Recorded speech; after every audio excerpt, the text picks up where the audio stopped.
mom came into the room and she's like, look at my phone. And then I couldn't see it, so I had to look at mine. I'm like, oh. I can't bet against Tom Brady. I have the Bucks winning 31-27 and Tom Brady going to his 10th championship.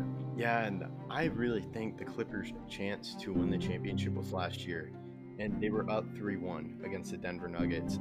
Chris Paul is one of the most underrated players of all time. He's been the best player wherever he goes, and that includes with the Rockets. You said you can't bet against Tom Brady, and as a Cowboys fan and what I just did last weekend, I am not going to bet against Aaron Rodgers. Yeah, Connor McDavid, Leon Draisaitl. I mean, that's all I can really say. There's two of the top 5 players in the league, and they are very, very good. Hello, I'm Taylor Hearn, and you listen to the Outsiders' Opinions with Kevin and Austin.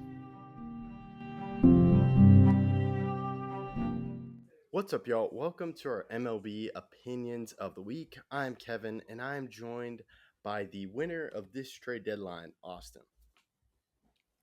There's a lot of winners, but I'm glad to be one of them. It was a close race, Kevin. 7-6 in points. You get points for predicting the right team, which I guess could include staying, but we had some getting traded, some staying, and it was close, like I said. Yeah, so our list was Candelario, Bellinger, Stroman, Bard, Anderson, CJ Cron, Elias Diaz, Justin Verlander, Paul DeJong, Rich Hill, Josh Hader, David Bednar, and Blake Snell. We each were both agreed on Stroman, Bellinger, Snell, and Hader, but everyone else, a lot of them were traded except Daniel Bard. We also got points for that. But yeah, Candelario to the Cubs, correct?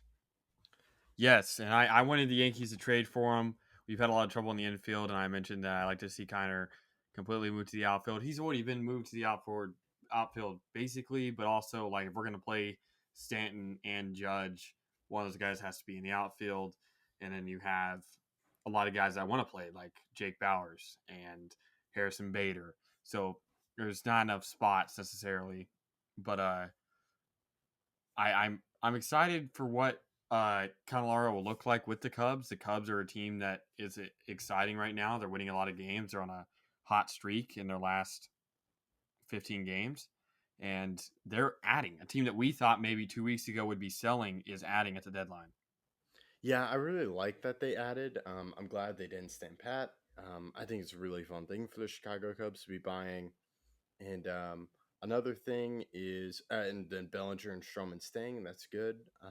Maybe they can keep Bellinger to stay or work out an agreement for that. And then we have, I don't know what the Rockies are doing. So I was close. I had one guy getting traded, and you also had one guy getting traded, and that was CJ Cron.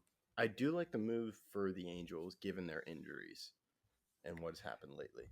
Yeah, the one thing I would have liked to see more of is them trading for another starter, but that didn't really happen. Adding CJ Cron, though, it's a good lefty bat, and they're a weak hitting team at the moment. Yeah, I agree with that. And then now Tim Anderson, I think it was a long shot to get traded, but maybe the White Sox are hopeful he can get out. He can be better next year. Yeah, and I don't know.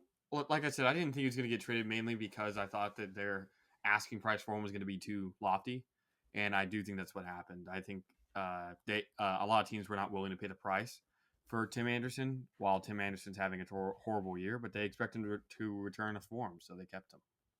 Yeah, and then we talked about Elias Diaz and CJ Cron. We have Justin Verlander to the Astros. I laugh at this, even though I predicted it. They had to give up their top prospect for someone they could have signed this offseason. Yeah, that is a very funny event, and I like the move. However, like you mentioned before, you wouldn't have to trade your top prospect away if you just had signed him in the offseason. Verlander does need to return to form, but I believe he will do that in Houston. He's very comfortable there, and that pitching staff is definitely bolstered. Yeah, and I do think it's a good move for them. Well, and from what I saw over the past month, his ERA was over. I can't. Maybe it was. I just remember seeing his ERA was close to around 2 at one point. Um, He has So started to play better. yeah, yeah, I'm looking at his overall ERA. So I think they have started to be hitting better, but I think it's something with the Astros it should help with. We'll have to see what it does, but they needed depth, which I think they weren't expecting, and that's why they didn't sign him. And good thing for the Mets for eating some of the contract so they could get their top prospect.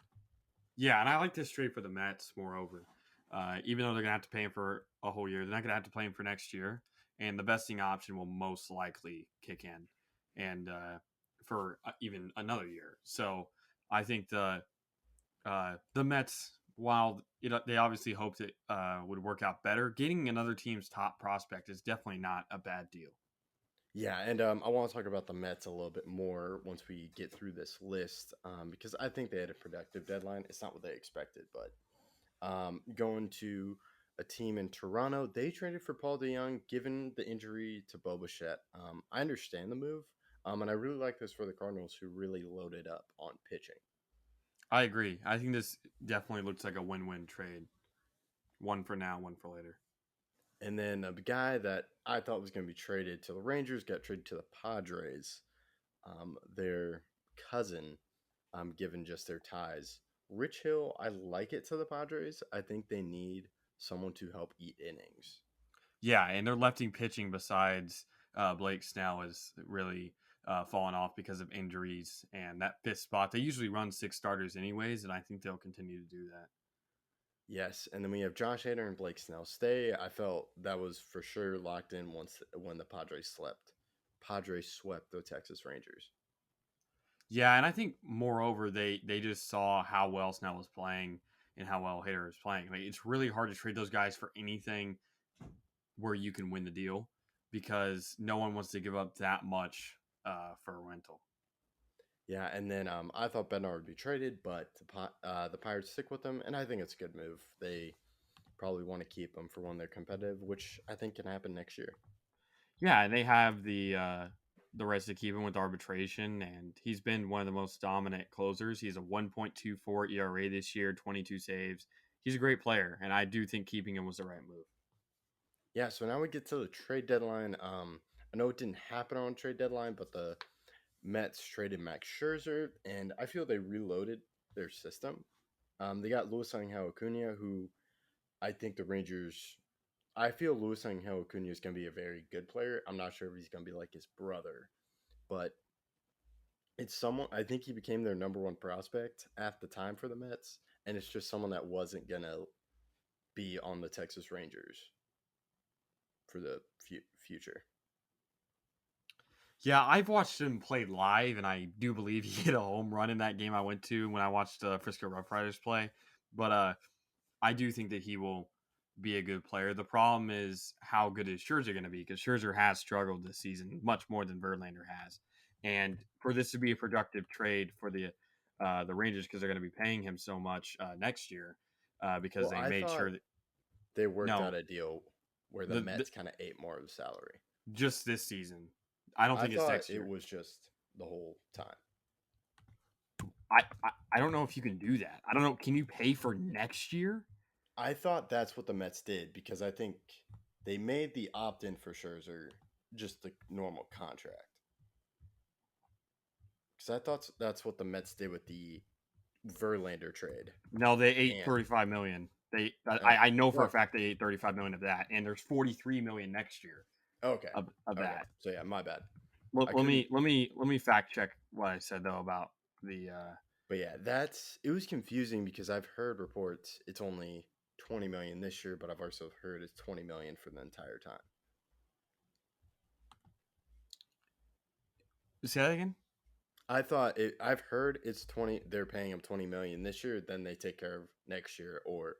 But I've also heard it's just 20 million over the rest of the contract. I think it's 20 million over the rest of the contract, but I'm trying to figure it out. So then Um, that would the 43 million the Mets paid. The Mets paid 35, and the Rangers are paying 20 for the rest of the contract to the end of next year. Texas will pay 22.5 million this year, Okay. and while the Mets will cover 35 million of the remaining terms. So that he gets paid $43 million a year or $40 million a year, whatever it Yeah. is.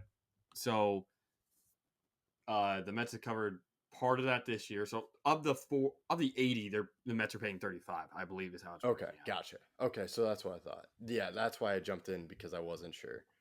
But yeah, I didn't mean to interrupt. What were you No, saying? you're all good.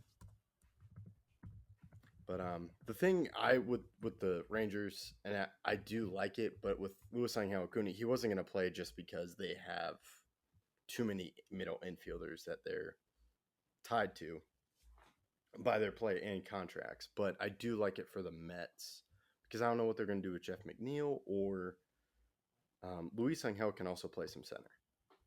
Yeah, I figured it out too. So in more detail. So basically, the 22.5 is what the Texans will pay next year for Scherzer. Okay, cool. So that's still a good bit of money for a 39-year-old who's pitching with a ERA above 4. But if he returns to what we expect Max Scherzer to be, it could be a really good trade. Yeah, and the thing is, even with Max Scherzer at 4, he's still better than Martin Perez and Andrew Heaney with their ERA. You saying that like you didn't watch the last game Heaney pitched? Well, yes, but we'll see what Andrew Heaney does, and that was against a struggling White Sox team. That's true. I mean, a lot of Scherzer's games have been against bad opponents, some good. I mean, his last good start was against the Nationals, and in the game before that, he allowed 5 earned runs against Boston. So, yeah. But my thing with the Rangers is I would trust Scherzer in a playoff environment more than I would trust Martin Perez and Andrew Heaney. yes, but that's based on the past. That's not based on this season. I think, well, it is based on, if I was going off the past, I would trust Perez because of what he did last Well, I mean, year. last year in the playoffs, Max Scherzer had a 13.5 ERA. He allowed 7 runs in 4.2 innings against the Padres. True. But would you trust Andrew Heaney? I'm a Yankees fan. No, I would not trust Andrew Heaney. Because my argument is with the Evaldi situation, we don't know if he's coming back. That would put John Gray at 1. Then before the trades, it would put John Gray, Martin Perez, Andrew Heaney. Maybe Dane Dunning is in that top 3, but that doesn't really scare you compared to the other guys that the Rangers would face. Mm-hmm. So that's my argument for it. And then they also got Jordan Montgomery, which I really like what St. Louis did. I don't want to spend too much time on the Rangers, but I understand the deal and I like it. Because it just gives them more insurance for the Evaldi injury. Yeah. Yeah. But I understand the Mets got a really good prospect that really changes their system. Yeah. It especially with the addition also of Drew Gilbert. Like the combination of both definitely bolsters their future. Yeah, and do you think what I'm thinking? Are you thinking what I'm thinking with this Mets deal? What are you thinking? It looks like the Mets need a starting pitcher, and some teams are covering some of the money that was going to be owed to Justin Verlander and Max Scherzer.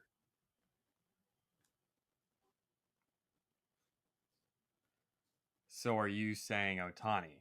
Yeah, they even they save some money to pay Ohtani, which they don't really need to save anything. Yeah. So I think we can see Steve Cohen go after Shohei Ohtani. But yeah, the Rangers also got Jordan Montgomery. I think TK Roby has dealt with injuries more, but we'll have to see what happens. And the Cardinals also got a pitcher in, I think, each of the Toronto deals, where the Blue Jays got Jordan Hicks. And what are your thoughts on Jordan Hicks? My thoughts on Jordan Hicks are very similar to my thoughts on Chapman. Both can be extremely wild, but in their best moments, they're dominant. Hicks has struggled this year with a 4.01 ERA, but I remember before he opted out of the 2020 season, he had a 3.14 ERA year and was throwing 105. So he's very, very inaccurate at times. He's walked a lot of batters. 5.1 walks per nine, which is a crazy number for his career. But he also doesn't allow any homers, and he's a true fast pitcher. That's you talked on the walks for Jordan Hicks. That's what scares me, but he also has high strikeouts, which I guess is similar to Chapman. It's just I'm concerned about his walks. But I do. It seems like the Blue Jays are trying to go all in for this year. That's true. It's definitely going to be hard though with their record and some of their injuries, but I do think that that's their plan. Yeah, and I'm trying to think what other moves stuck out to you. In a bad way, what the Yankees did stuck out to me. We traded for two relievers when we have the best reliever ERA in the league. That just seems like not the best move, and it's just mental errors are keeping us at the record that we're at. If we would have traded for a starter, if we would have traded for Rich Hill, if we would have traded for Candelario or someone else, I would have been much more happy about what we were sitting at. But I just feel like this isn't the plan that the Yankees need to go on, but it's what they decided on. Yeah, and that is a good point. The Yankees, I feel, do need some more position players or a starter, but it seems like the starter market was pretty pricey. I don't think it would have been that much for Hill. Oh, yeah, that's true for which for Rich Hill, but they could have gone. I was curious what Stroman would have costed if the Cubs were selling, because with the Rangers, if it was for a rental of Scherzer, I would have viewed Lewis Angel Acuna as a overpay.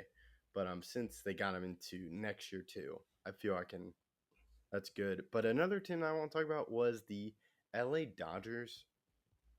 They trade for Kike Hernandez. They trade for Ahmed Rosario. Then they trade for Lance Lynn. And all three players extremely, extremely struggling this year. Yeah. That's my thing with Lance Lynn. And if I'm the Dodgers, why not go after someone else? They did try to go with that after Eduardo Rodriguez, but he said no. But yeah, maybe they're thinking they can fix a lot of those guys, but if I'm the Dodgers, I don't want to bet on that during the season. Yeah, I get that. But that's kind of how the Dodgers have been made their entire existence. They buy in. I remember when they tried to sign Cole Hamels a couple years ago, but injuries and everything kept him off. They go for older statesmen that they know have experience, and they try to bring them back to their glory days. That's a good point. And then another team I want to talk about was the Marlins. They get Jake Burger. And I'm trying to think what else. They also made that trade with the Marlins, but I think it was Jake Burger, who I think a guy that could help them with their hitting. Yeah, they definitely need that, and they're a team that doesn't really have the most playoff experience, and neither does Burger. But I do like the addition of Josh Bell, someone else the Marlins picked up, and his experience last year on the Padres run and switch hitting first baseman. It'll be helpful for the team. The Marlins are a team that I like to see, but they're young, and so it definitely is going to help getting as much people as they can. Yeah, and so I'm curious, who do you think a winner was at the deadline? I would say the Mets. I think getting two top level prospects is very good, considering that they decided to. I don't think they're tanking or even rebuilding. It's more of a retool, and they realize the age that these pitchers are at. Like if their goal is 25 or 26, most likely 25. That's really long time for Verlander and Scherzer. So selling them now is by far the best move, especially if they go full force for Ohtani. Another team that I think added correctly would be the Cubs. Candelario is a great move. Deciding, hey, this could be a year where we can see a lot of growth. Bellinger and Stroman having some of their best seasons. Candelario is also playing amazing, and if he performs well for the Cubs, this could be a dangerous team down the end of the year. Yeah, I like that. Those are good ones. I'm gonna stick mostly to sellers because I feel a lot of guys. I agree with the Mets. They got a lot back, given what they had, and given just the way season struggled. I think it was a good turn that they did. I like the White Sox and the Cardinals because to me they just struggled with pitching, and they really got a lot of pitching, and they also got some catching for what they sold. Yeah. So yeah, that I really don't know if someone that bought really won because I feel there are still holes with every team that's competing Yeah, right but now. there's still holes for selling teams too because not everyone has the perfect prospect lined up for in the future. These guys you still have to mold into future players. Prospects aren't necessarily guys you can just plug and play in 2 years. So I think both ways you can have faults. Well, yeah, I think with sellers, it's just I got something back where I feel good about it and they can turn into something. With the seller, with the buyers, really, if I look at the Rangers, they still have relief pitching help. They need, I don't really trust in that. That will probably be the downfall in the postseason. Orioles, they traded for Jack Flaherty. I wish they could have gone after someone bigger because to me, that's their really only bad problem. And even if they But just had you go. three or just two starters and then they could go to the bullpen. Yeah, but you got to think you have to buy in at some point. And so while you don't necessarily believe in buying in, or at least in this instance, a lot of these teams had to make some move, and eventually it'll work out for one of these teams. Yeah, we'll have to see. But do you think? I feel last year the dynamic kind of shifted for one team to where they kind of became a leader. Do you think that happened this year? You're referencing what? I feel like the Astros separated themselves last year at the deadline. They made a flurry of moves, getting Christian Vasquez, Trey Mancini. I think they traded for Will Smith. Um, then there was And also can't remember who else. There seemed to be one team making a lot of moves last year, and I remember the Astros sticking out. And to me, that changed my opinion of them. But this year, I'm not sure if a team really changed my opinion of them with what they did. besides maybe the Mets, who now have definitely Yeah. given up on the year, uh, I think I really do like the Candelario move. Candelario is Okay.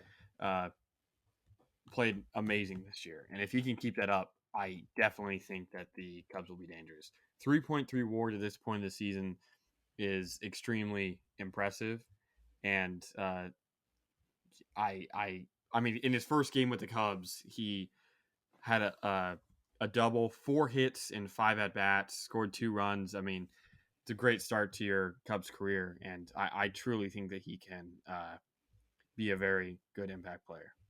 Yeah. If I were to pick one, I might say Angels because they added Giolito, they added Crone, Kachuk, and I think maybe they could make a playoff push.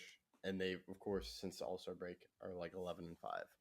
Last time I checked. So that's something that could happen, but that's really it for me. Yeah, I get what you're saying. It definitely wasn't a huge trade deadline like we've seen in the past. Yeah, and I'm kind of thinking more in playoffs. I don't feel there's been a drastic change for any of the competitors. But maybe we can talk about that more in another video. Any final thoughts? Nope. That's all we got. Thank you for listening to Outsiders Opinions.